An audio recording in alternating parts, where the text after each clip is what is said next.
Hello, learners. Welcome to week 7, section 1. We are doing BEDS 001. Today's lecture will focus on civilization and culture.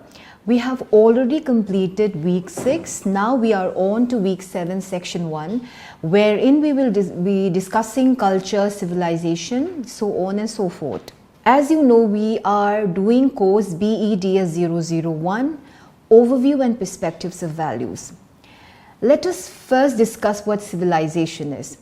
When we talk about civilization, civilization is a society which has a government, it has a system of communication, it is highly urbanized, and also it has a very complex system of social stratification and so on. For example, when we talk about great civilization, when we talk about civilization which were world famous, we can talk about the Harappan civilization, we can talk about Mohenjo-daro and so many other civilizations. And when we talk about the Harappan civilization, why was Harappan civilization so famous? Why was Harappan civilization even talked to in this age and time? Harappan civilization was very popular and was famous because it had a very good system of town planning. The drainage system was very developed. It had a proper drainage system, and also it had a very good system of governance, and also it had granaries where grains were stored, and it had a very good system of a governance where people were governed properly in this civilization. When we talk about Harappan civilization was found in the river Indus. That is why it is also known as Indus Valley civilization. So this is one very few example of a world famous civilization. When we talk about civilization, we can also talk about Greeks, the Greek civilization, the Roman civilization, and so many others. When we talk about these civilizations, the important features, the important characteristic of these features is that they have a highly developed system of governance, they have a system of communication, they had languages, then they had town planning, it was urbanized, a complex system of social stratification which means that there was a hierarchy from top to bottom and so on. So this is what is civilization. Now in this class we will be talking about civilization and culture, as I said before. What is culture? Culture is a way of life. It consists of the value system, knowledge, beliefs, social norms, the monuments, the architectural wonders, so many other which comprises what is called culture. When we talk about culture, culture can be divided into what is called material culture and non-material culture. When we talk about material culture would be the buildings, the monuments, the bridges, the physical objects. For example, in India, India Gate, the Gateway of India, Qutub Minar, all these are material culture. These are physical objects. From these physical objects, we can see how much, what was the cultural influence behind the building of these architectural wonders. Then we have what is called the non-material culture. What are non-material culture? As we said before, material culture are mainly physical objects, the monuments, the bridges, the buildings. And now, what are non-material culture? When we talk about non-material culture would be the beliefs, would be the social norms, the moral codes of conduct, the value system, the knowledge, which are passed on from generation to generation. So Non-material culture and material culture make up what is called culture. So when we talk about civilization and culture, why are we taking civilization and culture in one sentence? Because civilization is a society which has developed culturally, socially and politically. So when we say civilization and culture, it is interrelated, because a civilized society, a civilized state would have a well-developed cultural aspects to it, social aspects to it and political aspects to it. When we talk about the culture of India, the culture of India is one of the oldest cultures in the world. Right from the medieval period, there prevails diverse culture diversities in forms of dances, languages, religions, people, their customs and festivals. We are known for unity and diversity in spite of so many diversity, in spite of so many diversities in the form of so many languages which are spoken, so many religions, Sikhism, Hinduism, Islam, Christianity, Buddhism, Jainism, so many customs, so many festivals, but then we are a country which is united in spite of its cultural diversities. We have so many festivals. For example, in the month of March, we will be celebrating Holi. In the month of April, we will be celebrating Good Friday, Easter. In the month of October, November, we will be celebrating Dashera, Diwali. Then in the month of December, we will be celebrating Christmas. And then we have Eid, which comes somewhere in between Holi and Diwali and Dashera. So in spite of so many festivals, in spite of so many religious diversity, we are known to be united in spite of our diversity. This is what makes our country so great and so beautiful, and what it is known for its diversities. And every state of India has its own distinct culture and has carved out its own cultural niche. So in spite of so many states in India who have their own ways of life, who have their own languages, who have their own form of dance, customs, belief system, in spite of these distinct culture, we are closely bound, and this is what makes it a great country. Dating back to over 5,000 years old civilization, India's culture has been adorned by migrating population, which over a period got absorbed into the Indian way of life. This could be called assimilation. You are assimilated into the way of life. You are absorbed into the Indian way of life. We have so many migrant population coming to India, and over a period of time, these migrant population have adopted into the Indian way of life, and that they have got absorbed into the Indian way of life. They have got assimilated into the Indian way of life. This great Indian culture comprises of Indian music, Indian dance, Indian cuisine, costumes and Indian festivals. So when we have so many migrating population who have come to India over a period of time, they have got absorbed into the way of life, and we see that so many of our dance form, music, cuisine, customs, festivals are influenced by the population who have come from outside, and we have made this our Indian way of life. Several cultures form a part of one civilization, claims Von Mason. The Indian civilization includes the culture of the Harappans, Vedic Aryans, Buddhists, Jains, the influence of the cultures of the invaders, the Kushans, the Shakas, the Greeks, Turco-Afghans, the Delhi Sultanate, the Mughals and the British. It is also influenced by Bhaktism, Sufism.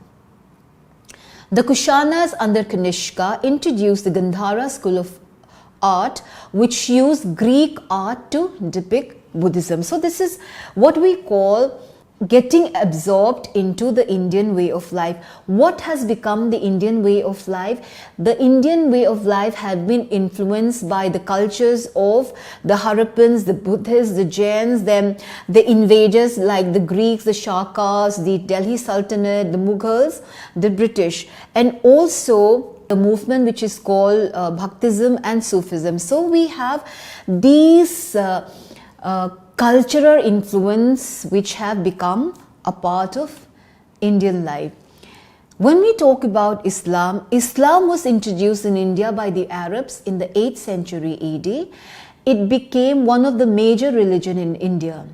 Hindi, the Indian national language in the Devanagari script, is the product of Sanskrit, a foreign language introduced by Aryans some 3,500 years ago. The Persian language was introduced in India by the Mughals in the 12th century AD that led to the development of the Indian language of Urdu. Apart from these, Christian missionaries also had a profound influence on our educational system. Christian missionaries have especially had influence in the northeast part of India, where a lot of northeast Indians have taken the Christian faith, and because of these Christian missionaries, a lot of them have become Christians. Not only in the northeast India, not only in the aspect of religion, Christian missionaries have also had a profound influence on our educational system, the way we use language, the way we teach, the way our education system is practiced in the schools, and so on and so forth. A lot of influence have been because of the Christian missionaries. So when we talk about our Indian culture, there have been influence by so many others. For example, like we discussed before, Islam was introduced by the Arabs. Then we have Hindi in the Devanagari script, which is a product of Sanskrit, a foreign language introduced by the Aryans. Then we have the Persian language, which was introduced by the Mughals, and which led to the development of the Indian language of Urdu. So many influence which have made up what is called the Indian way of life. Now let us discuss pluralities of identities. What do you mean by pluralities of identities? Identity would mean, what is your identity? Like, for example, my identity is of that an Indian. I am an Indian. When I go outside India, I am an Indian citizen. When I am in India, I can say my identity is that from the northeast, because I belong to the northeast part of India, which is from Manipur. My identity is that of a Manipuri, but I am also an Indian. So when we talk about pluralities of identities, pluralities means you can have so many identities. You can be an Indian, you can be a Christian because of your faith, you can be a Hindu because of your faith, and then you can be from the northeast part of India, or you can be a certain part of India because you belong to this region. So when we talk about plurality of identities, it is very important to discuss or to make children realize that India is a dynamic entity with a lot of diversity. A person need not be characterized by just language, religion, food, but has a plurality of identities. By this we mean that a person can belong to many groups at the same time, each of which is important in the given context. And common to all these identities are the basic human values such as honesty, kindness, unselfishness, etc. So when we talk about plurality of identities, a person can have a lot of identities. A person can have plurality of identities. When we say pluralities, it means more than one. So a person can have more than one identities. For example, I am from the northeast. I practice a particular faith. I am a mother, I am a teacher, I am a wife, and so on and so forth. And what is common to all the identities, what is common to all the plurality of identities are our basic human values such as honesty, kindness, unselfishness, hardworking, perseverance, and so on. These are common to all identities, and these are what is called the basic human values, which makes us a better citizen of the country and a better person, a better human being. As Amartya Sen says, history and background are not the only way of seeing ourselves and the groups to which we belong. There are a great varieties of categories to which we simultaneously belong. I can be at the same time an Asian, an Indian citizen, a Bengali with a Bangladeshi ancestry, an American or British resident, an economist, a dabbler in philosophy, an author, a Sanskritist, a strong believer in secularism and democracy, a man with a non-religious lifestyle from a Hindu background. So these are example of what is called plurality of identities. Like Amartya Sen said, you can be an Asian, an Indian citizen, a Bengali with a Bangladeshi ancestry. You can be a British resident, an economist, a non-religious person, a non-religious man from a certain religious background. So this is what is called plurality of identities. In the Indian culture, a mother is very significant. She may be a Malayali Christian married to a Hindu living in Bengal. She may be a Hindu married to a Muslim settled in Tamil Nadu. Yet her identity is based on Indian traditions. She will bring up her children according to the values of her family, culture and tradition. She would want them, for example, if she is a Hindu, she would want them to be honest like Yudhishthir was in the Mahabharata. She will encourage her children to respect elders. She will ask them to recognize goal within all, and she would teach them to say namaskar, that is a way of paying respect to others. She will teach them cleanliness and hygiene, especially in preparation for prayer. So in Indian culture, the role of mother is very significant. She is the one who nurtures the children because in a lot of households, a lot of Indian society, the man is the bread earner. He is the one who goes out and earn livelihood for the family. Yes, in a lot of cases, in a lot of societies, the woman also does, but in majority of the cases it is the men. So you have the Indian mother who plays a very important role. She has a very significant role. She is the one who nurtures her children, who brings up her children according to the values according to the values and tradition and culture of what has been taught to her from generation to generation. She would nurture her children. She would tell her children to respect others. She would tell others to be friendly to others, to be a good human being, to be a good citizen. She would also teach her children other good ways of life like cleanliness, hygiene, and also how to be a devout person of religion. These are all a very important role that a mother teaches her children. So a mother's role is very significant. And also when we talk about mother, the role of teachers is also very important, because in the previous classes we have talked about how important the role of teachers is, because it is the teachers who, from the time a child goes into the formal education system up to higher secondary, which takes about more than 10 years, the role of the teachers is very important, because the children see the teachers, how they behave. They mold their behavior according to the teachers. And so the teachers have a very important role to play in the development of the students. Teacher can assist the children in recognizing and developing an awareness of the different groups to which the students may belong.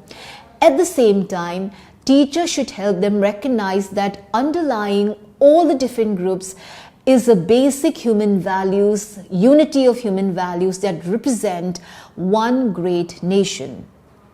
Which means that the teacher can explain and can help the students in appreciating the diversity of culture.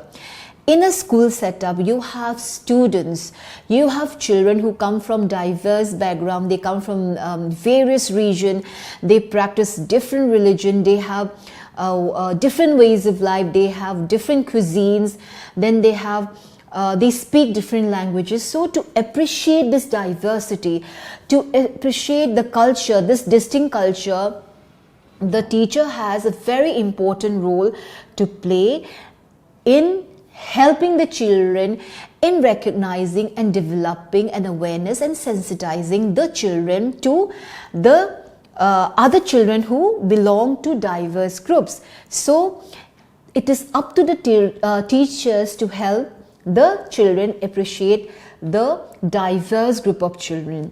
The students should be made aware of the duties and the responsibility as student member of a school, college, university, as member of a family, community, religion, linguistic group, geographical region, having its own music, art, dance, literature.